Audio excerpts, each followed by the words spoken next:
को मैं देख रहा हूँ कि सुबह से 7 बजे के बजाय 6 बजे से लाइनों में लगे हुए हैं और उनका बड़ा ज़बरदस्त उत्साह है और वो कहते हैं कि हम बिल्कुल लास्ट मोमेंट तक अपना वोट कास्ट करके और कांग्रेस के प्रति समर्पित होकर के अपना मतदान कर रहे हैं।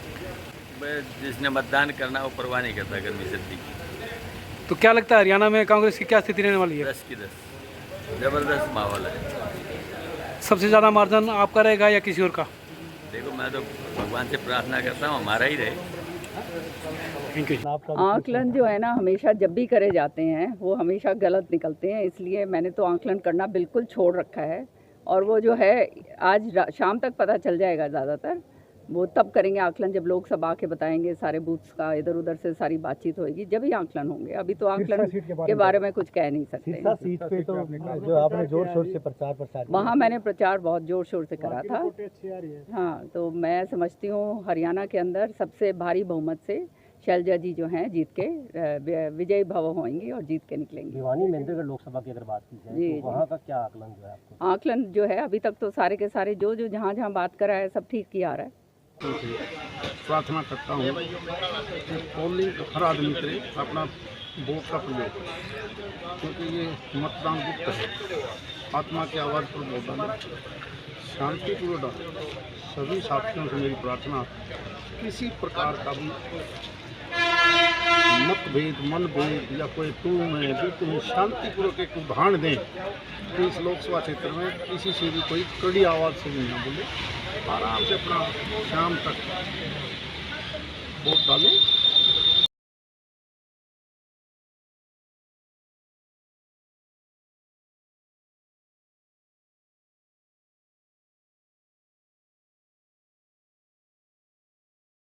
एक पर्व के रूप में जो है पूरा हिंदुस्तान जो है इसके अंदर आज अपना मत का दान दे रहा है। दिल्ली के अंदर सरकार बनेगी, एक नई ऊर्जा के साथ जो है नया काम शुरू होगा, तो हमने भी उसी कड़ी के अंदर, श्रुति ने और मैंने अपना मत का दान दिया है।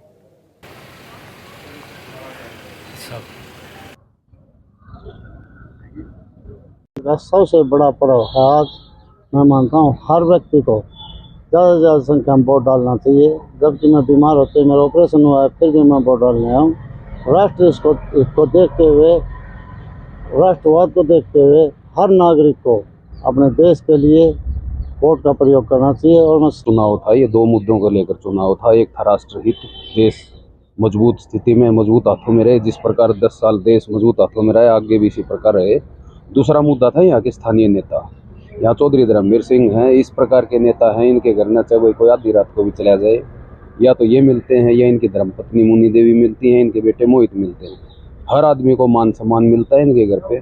तो इन दो मुद्दों को लेकर ही था, एक बार से लड़ रहे हैं, एक यहाँ के स्थानीय नेता, इसलिए लोगों का रुझान बीजेपी की तरफ ज़्यादा है। भिवानी के लिए अलग से जैसे 152D देखोगे, यहाँ की यूनिवर्सिटी देखोगे, भिवानी के लिए अगर भिवानी को ना देखें तो भी मैं आपको ये बताता हूँ, देश में इस तरह की जैसे उज्ज्वला योजना, इतनी योजनाएं जो बीजेपी सरकार में आई हैं, भ्रष्टाचार बिल्कुल नाम मात्र, जीरो टॉलरेंस पॉलिसी के तहत काम हो रहे हैं, इसीलिए बीजेपी का ग्राफ और ज़्यादा बढ़ रहा है। मैं इतना कहता हूं कि देश के प्रत्येक आदमी ने आज इतनी भीषण गर्मी के अंदर माननीय प्रधानमंत्री जी और देश इसमें मतदान अच्छे ज़्यादा किया है। हम ये कह सकते हैं आज तो ऐसा कमाल था कि दिन में 2:30 बजे भी मैंने लोगों को मतदान देते हुए देखा, और आज ऐतिहासिक जीत बनने जा रही है। देखिए, बात गर्मी का नहीं है, कुछ बच्चे हमारे बाहर नौकरियां करते हैं, आप एवरेज निकालोगे 60% की प्लस पाएगी, और राज्यों में आप देखो हमारी उनसे ज़्यादा है। और आप ये कह सकते हो आज के समय माँ बाप हैं, ज़्यादा बुजुर्गगण हैं, उनकी पहले वोटिंग हो ली, अगर आपको भी पता हो, कोई अधिकारियों की हो चुकी है, आप एवरेज निकालोगे तो 70% के पास पाएगी, कोई वोटिंग कम नहीं पाएगी। सबसे ज़्यादा विकास का मुद्दा उठाया कि चाहे 152 हो, 148 हो, पानी की कनेक्टिविटी का हो। और आज के समय सबसे अच्छी बात ये आई कि बच्चे अपनी योग्यता के आधार पर नौकरी जो प्राप्त करें, बिना खर्चे बिना पर्ची के, प्रत्येक आदमी हिंदुस्तान का उस बात पर सबसे ज़्यादा खुश है और नरेंद्र मोदी जी के साथ विश्वास हो चुका है। तीसरे सबसे पहली 2 समस्या जो बड़े मानते हैं, एक हमारा पानी की समस्या, जिसको हमारा अभिमाननीय प्रधानमंत्री जी भी चाहते हैं पूरे प्रदेश के अंदर पानी का सम्मान बंटवारा हो, उसको प्रत्येक गाँव के आखिरी टेल तक पहुँचा जाए, उसको प्रॉपर तरीके से कराया जाएगा। साथ के साथ हरियाणा जो कृषि प्रधान प्रदेश था, आज उसको साथ के साथ अब लॉजिस्टिक हब आने लग रहे हैं, इतनी ज़्यादा कनेक्टिविटी आपकी रोडों की है, तो यहाँ पे रोजगार के लिए बड़ी बड़ी इंडस्ट्रीज को मिलाया जाएगा। ये हमारा विकास का है। हमें सबसे बड़े मुद्दे जो रहे हैं, एक तो रोज़गार, एक अग्निवीर, एक किसान आंदोलन, तो ये मुख्य मुद्दे रहे हैं। बहुत ज़्यादा प्रभाव मानता हूँ मैं इस चीज़ का, क्योंकि लोगों ने इसी हिसाब से अपना मन, इन्हीं सब मुद्दों को लेते हुए और जो कठिनाइयों का सामना किया उनको देखते हुए ही मन बनाया है। मैं जनता से यही अपील करूँगा कि ज़्यादा से ज़्यादा लोग आकर और अपना वोट डालें, क्योंकि ये हमारे प्रजातंत्र का सबसे अहम हिस्सा है, इसलिए सबको आके वोट डालनी चाहिए। हमारी 18वीं लोकसभा का ये गठन होने जा रहा है और बहुत अच्छी बात है कि अभी तक भारत के जितने भी चुनाव हैं बड़े सफलतापूर्वक हुए हैं और हरियाणा में तो बाकी को देखते हुए चाव लग रहा है मुझे। अच्छी परसेंटेज है, लाइनें लग गई सुबह ही, तो मुझे लगता है अच्छा मतदान होगा और भारत के लोग लोकतंत्र और संविधान की रक्षा के लिए अपना मतदान करेंगे। ये जो जानकार हैं और इन जनरल हमने यही कहा है कि भाई अपना मत ज़रूर डालें और सुबह सुबह ही जाएं फैमिली के साथ और इकट्ठे होकर वोट डाल के आएँ। हमारा जैसे त्यौहार होता है वैसे ही आज का जो हमारा ये चुनाव है लोकसभा का, हम महिलाएं पूरे तैयारी के साथ और पूरे हौसले के साथ, पूरे यहाँ शांति बनी रहे इस बात की अपील के साथ हम यहाँ पे सुबह सुबह वोट डालने के लिए आए हैं और हमने अपना मतदान कर दिया है यहाँ पे। और हम चाहते हैं कि संविधान बचे और लोकतंत्र बचे और देश बचे और महिलाओं की सुरक्षा हो इस चीज़ के अंदर।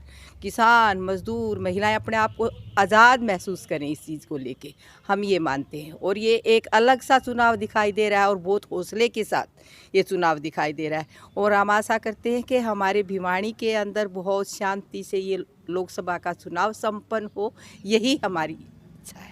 10 साल में सबने सब कुछ देखा है, क्या हुआ है और क्या नहीं हुआ है। अब तो जो है आज तो जो है फाइनल उसका रिज़ल्ट जो है वो आना है और जो जनता है वो अपना मत का दान देगी और उसी से पता चलेगा क्या है और क्या नहीं है, क्या मुद्दे सही थे, किसके लिए सही थे, किसके लिए नहीं थे।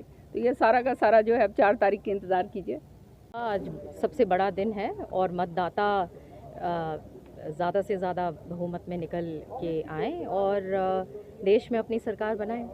सब जानते हैं, सारी चीज़ें लोगों के सामने हैं और मैं मानती हूँ कि मतदाता हमेशा की तरह सही काम करेंगे। देखिए, ये तो चुनाव का एक हिस्सा है, सब आते हैं अपनी अपनी पार्टी के लिए, सब बात रखते हैं और जैसे मैंने कहा कि आज के दिन अब मतदाता बोलेगा और मतदाता जो भी मतदाता अपना अधिकार के मतों के तहत जो भी डिसाइड करेगा वो सबको स्वीकारना पड़ता है। योजनाओं से जो है कांग्रेस जीरो कर रही है, लगता है इस बार वो जीरो खत्म होगी कांग्रेस। इस प्रकार से भारतीय जनता पार्टी अगर आप चुनाव में कहाँ खड़े हैं धर्मवीर जी? मैं तो मान के चलता हूँ पहले जितनी हमारी लीड थी लगभग उसके आसपास रहेगी। किसानों का मुद्दा कितना प्रभावी रहेगा इस चुनाव में? इस देश का किसान हमारा पेट भरता है, किसान नहीं होगा तो दुनिया में कोई जिंदा नहीं रह सकता। लेकिन किसान तो जो है ये कहते हैं कि भाई उनके ऊपर जो बर्बरता की गई थी, कीलें गाड़ी गई थी, तो क्या वो वोट देंगे बीजेपी को? किसान हमेशा ही दुख में रहे, आज से भी दुनिया का हर किसान। आज समय है कि हम किसान को अपना मानते हुए किसान की मदद करें। काफी चौधरी की बजाय कितनी टक्कर में है रावधान सिंह?